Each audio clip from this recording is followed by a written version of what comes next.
فليتفضل مشكورا بالسلام على الحاضرين. نو يوزوي كيغوندا مumuco w'Islam mu mufatanya bikorwa wacu turi kumwe n'abandi bafatanya bikorwa batandukanye b'imiryango ifatanya natwe turabashimira cyane. Sheikh Hamduni Sumana ubari mu itsinda ry'imisiteri bahagarariye gufatanya bikorwa witwa Charity nawe turamushimira cyane. Dufite abavandimwe Sheikh Jamidu badufasha mu bikorwa bitandukanye nawe hagarariye umuryango witwa Bena. Dufite Sheikh Kabiri Tufman umuryango witwa Shakirin nabo nabafatanya bikorwa. Dufite n'abandi bavandimwe nagira ngo dushimire Maktabatul Qalam. Maktabatul Qalam ni inzu yisobanura ibitabo by'idini ya Islam ku bufatanye na RMC. Mwabonye inkunga y'igitabo cya Quran yasobanuye mu Kinyarwanda. Wenda cyo nakosoraho iki gitabo cyakosowe mu by'ukuri mu gihe cya Sheikh Salim Hitimana, ariko icapishwa ryacyo iryo ni ryo mu gihe cyacu, ariko gusobanura byasobanuye ku bufatanye na RMC ndetse n'umuryango w'abafatanyabikorwa ADEF. Ubwo Maktabatul Qalam bakoze akazi ko gucapisha, ngabone ko ari igitabo gikoze neza kirimo ibisobanuro bya Quran. Turabashimiye cyane. Umuvandimwe witwa Abdulaziz nawe ari hano. Abdulaziz nawe bahaguruka ugasuhuza abari hano cyane. Assalamu warahmatullahi wabarakatuh. Nawe afite ibikorwa dufashamo byo gusobanura ibitabo by'idini mujyanwe na ibitabo byinshi bitandukanye. Turabashimira cyane. Muri Dubai abayisilamu bari bamaze guhabwa impanuro kuwa mufti w'u Rwanda mbere y'uko bahaguruka. Hari abantu 970 bahawe ubwisungane mu kwivuza. Ku bufatanye nanone n'abafatanyabikorwa hatanzwe nka 696 ndetse n'indi 500 cy'igitabo. Zakati mali saga miliyoni 7 yarakusanijwe ndetse yashyikirijwe abo yayigenewe. Mu by'ingenzi bafashijwe abo ngabo muri izo miliyoni 7 hari abagiye bafuzwa, hari n'abo bishyuriye ishuri ndetse muri ziriya scholarship hejuru mwabonye harimo abana Rwanda Muslim Community ishyurira biturutse kuri zaka. Hari n'abagiye basabirwa amazu batuyemo n'ibyo yarangiritse. Kujyanye na none na iftar, ubu hamaze gutangwa iftar ku miryango 7249, ariko iki gikorwa kiracyakomeje. Ahangaha namwe mu mafoto agaragaza abayisilamu bakiri bari guhabwa iftar. Ku bufatanye na none na Fondation Mohamed VI des Ulama Africains hari miliyoni 5 zimaze kuboneka. Izo miliyoni 5 cyo RMC yasigeneye nuko zagenewe gufasha abafite ubumuga. Ni urwego twitayeho cyane. Icyo bazafasha ni ukwiga imyuga, bagiye kwishyurirwa muri gahunda zo kwiga kugira ngo bafashe kwiteza imbere. Nanone mu rwego rwo kwita ku Bayisilamu bashya hatangijwe gahunda zo kwigisha imyuga. Bitari kubafata tukabamarana amezi arenga 3 cyangwa 6 bigishwa idini gusa, ahubwo bajya bava aho ngaho hari n'umwuga bazi kugira tugire n'abayisilamu kuko bafite n'ubushobozi n'ubwo bakibashya. Mu bijyanye no gusigasira amateka ya Jenoside yakorewe Abatutsi, RMC yatanze umusanzu mu gushyigikira ibikorwa by'ubwubatsi bw'urwibutso ingana na miliyoni 1,400,000. Ahantu ku rwibutso rwa Mabare twese turahazi, ni ahantu abayisilamu bagize amateka y'ubutwari mu bijyanye no kurokora Abatutsi ku musigiti wa Mabare uherereye mu ntara y'Iburasirazuba mu karere ka Rwamagana. Mu bijyanye n'iterambere ry'ubukungu n'ibikorwa remezo, UPI mu rwego nanone rwo kurinda neza umutungo w'abayisilamu hari UPI 55.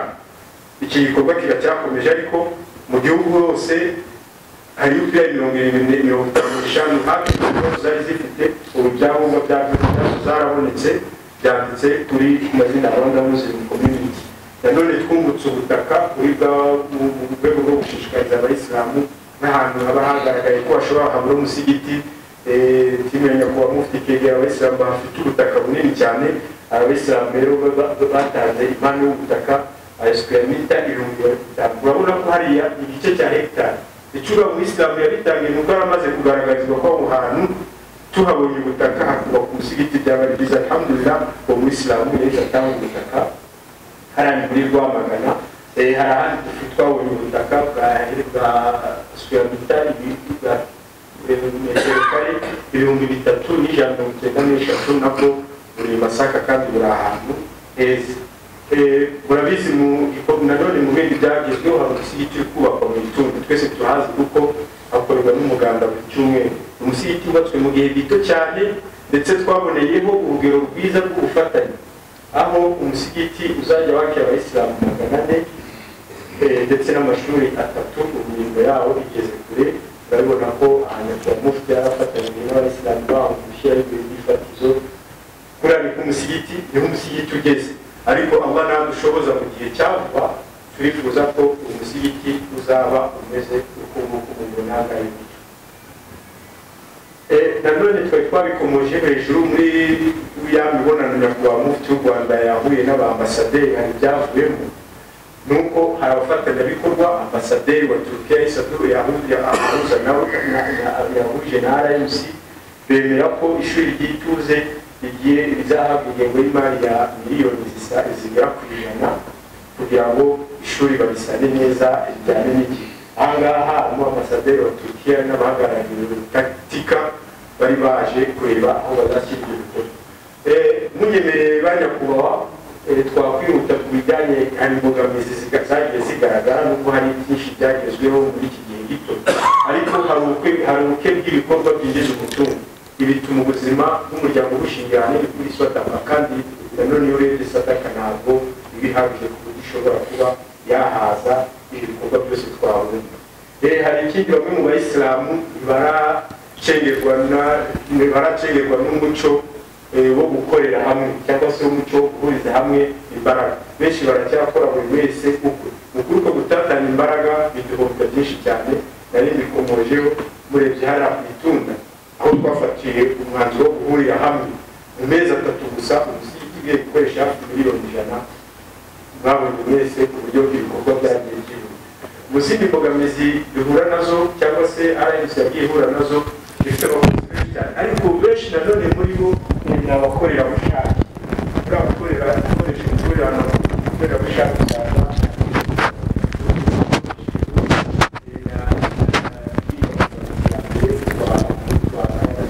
ibikorwa remezo mu burezi.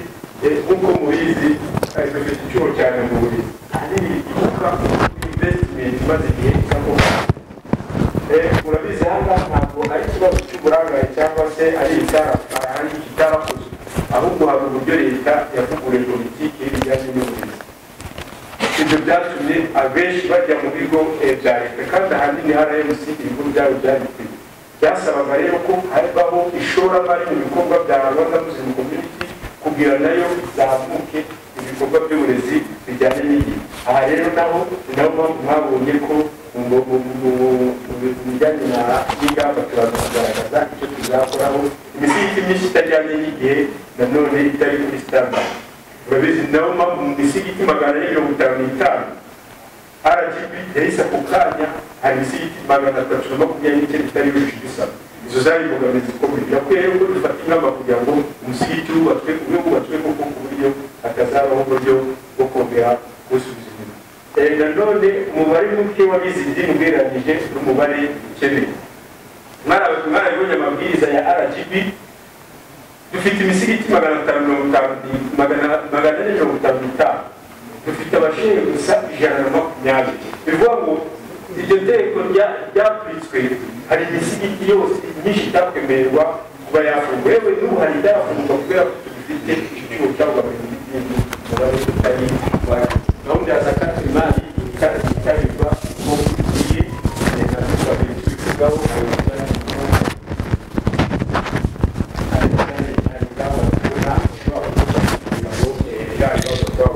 cyangwa se Rwanda Muslim Community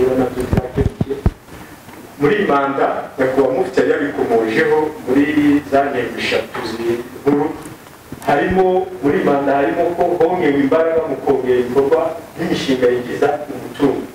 Ahangaha ushobora kwibaza ngo bizagenda bite, nuko RMC yemeje ko izafatanya n'abafite ubushobozi agakora ishoramari mu bikorwa by'idini.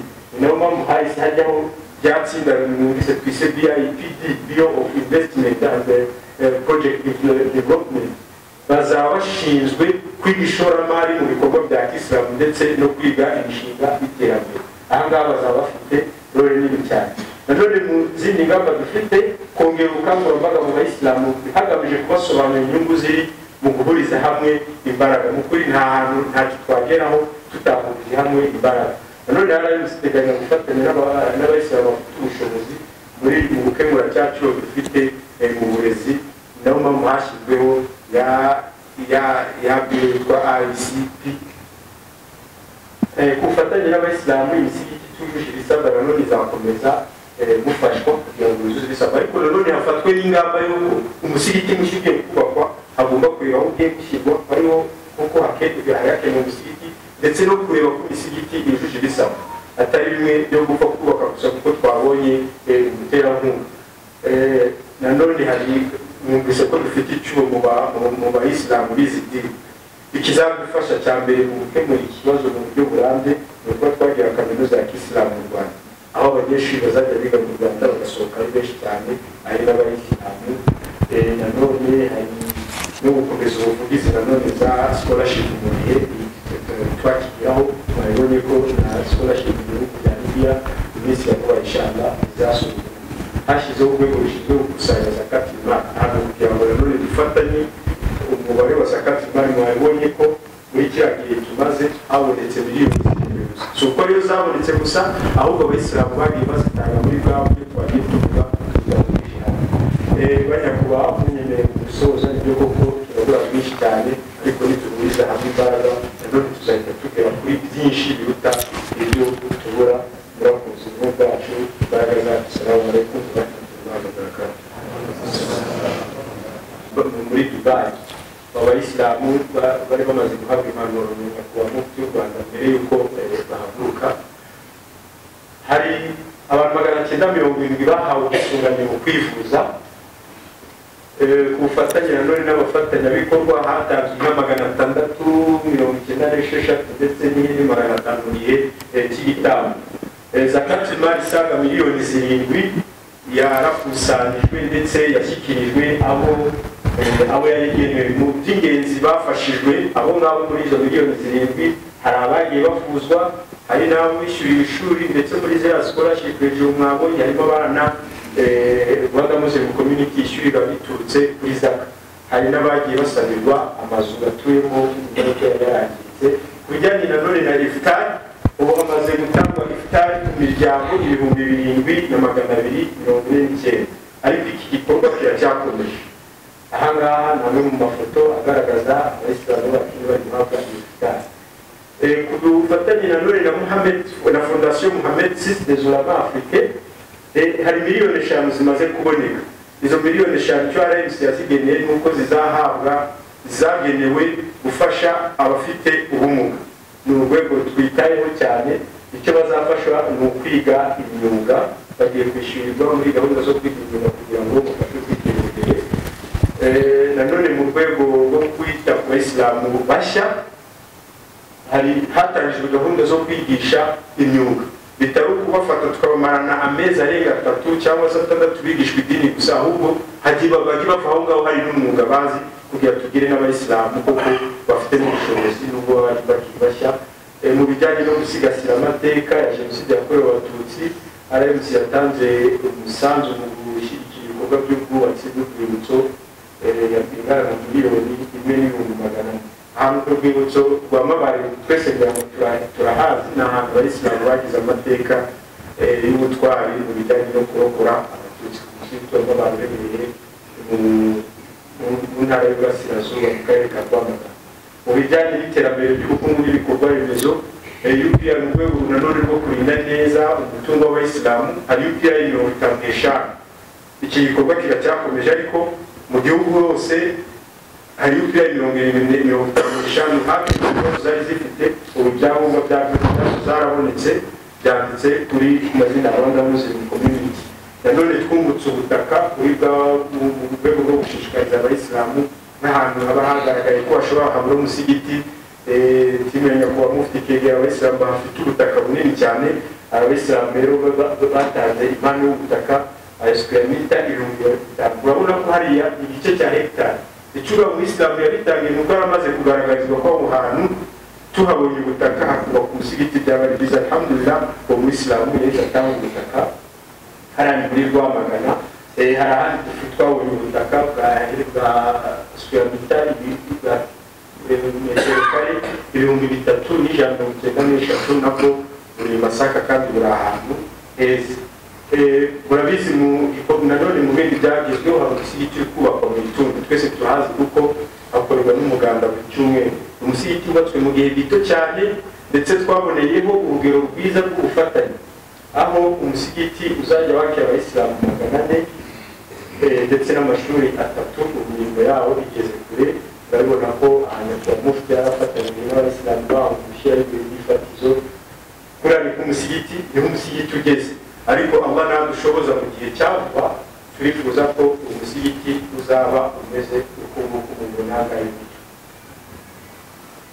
Nanone twabikomoje hejuru muri ya mibonano nyakubahwa mufti w'u Rwanda yahuye n'abambasaderi hari byavuyemo nuko hari abafatanyabikorwa ambasaderi wa Turukiya Isaduru yahuza nawe yahuje na RMC bemera ko ishuri ry'ituze igiye bizahabwa ingengo y'imari ya miliyoni zigera ku 100 kugira ngo ishuri babisane neza ijyane n'igihe. Ahangaha harimo ambasaderi wa Turukiya n'abahagarariye taktika bari baje kureba aho bazashyira ibyo bikorwa. Munyemerere banyakubahwa twakwihuta ku bijyanye hari imbogamizi zagiye zigaragara nubwo hari byinshi byagezweho muri iki gihe gito, ariko hari ubuke bw'ibikorwa byinjiza umutungo.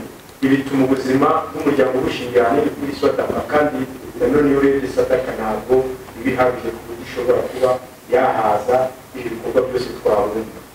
Hari ikindi bamwe mu bayisilamu baracengerwa n'umuco wo gukorera hamwe cyangwa se umuco wo guhuriza hamwe imbaraga. Benshi baracyakora buri wese ukwe. Mu kuri uko gutatanya imbaraga biduhomba byinshi cyane.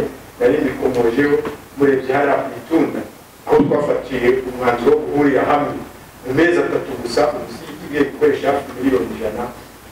Mwabonye mwese ku buryo ibikorwa byagiye byihuta. Mu zindi mbogamizi duhura nazo cyangwa se RMC yagiye ihura nazo bifite abakozi benshi cyane, ariko benshi nanone muri bo ni abakorerabushake.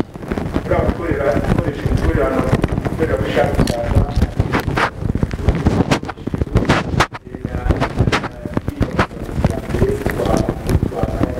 ibikorwa remezo mu burezi nk'uko mubizi dufite icyuho cyane mu burezi. Ahanini bituruka kuri investment imaze igihe isakoka. Murabizi ahangaha ntabwo ari ikibazo cy'uburangare cyangwa se ari itarakozwe, ahubwo hari uburyo leta yavuguruje politiki y'ibijyanye n'uburezi. Ibyo byatumye abenshi bajya mu bigo bya leta, kandi ahanini RMC ibigo byabo byanditse byasabaga rero ko habaho ishoramari mu bikorwa bya Rwanda Muslim Community kugira nayo izamuke ibikorwa by'uburezi bijyanye n'igihe. Aha rero naho mwabonye ko mu bijyanye n'ingamba turaza kugaragaza icyo tuzakoraho imisigiti myinshi itajyanye n'igihe nanone itari kuri standard. Urabizi naho mu misigiti 455 RGB yahise ako kanya hari imisigiti 329 itari yujuje ibisabwa.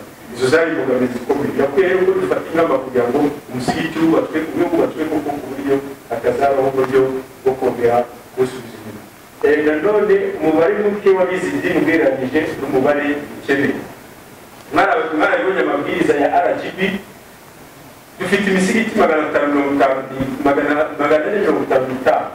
dufite abashinzwe gusa 120.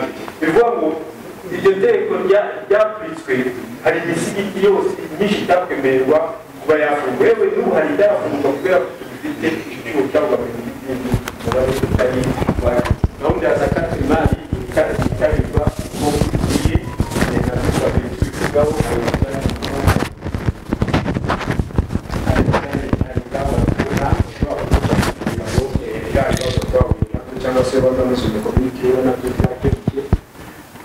manda nyakubahwa mufti yari yabikomojeho muri za ntego eshatu nkuru, harimo muri manda harimo ko hongewe imbaraga mu kongera ibikorwa n'imishinga yinjiza umutungo. Aha ngaha ushobora kwibaza ngo bizagenda bite, nuko RMC yemeje ko izafatanya n'abafite ubushobozi agakora ishoramari mu bikorwa by'idini. Ni nayo mpamvu hahise hajyaho byatsinda mwumvise twise BIPD, Bureau of Investment and Project Development. Bazaba bashinzwe kwiga ishoramari mu bikorwa bya Kisilamu ndetse no kwiga imishinga y'iterambere. Aha ngaha bazaba bafite role nini cyane. Nanone mu zindi ngamba dufite kongera ubukangurambaga mu bayisilamu hagamije kubasobanurira inyungu ziri mu guhuriza hamwe imbaraga. Mu kuri nta hantu ntacyo twageraho tutahurije hamwe imbaraga. Nanone harayiteganya gufatanya n'abayisilamu bafite ubushobozi mu gukemura cya kibazo dufite mu burezi. Naho mpamvu hashyizweho ya biro yitwa ICP.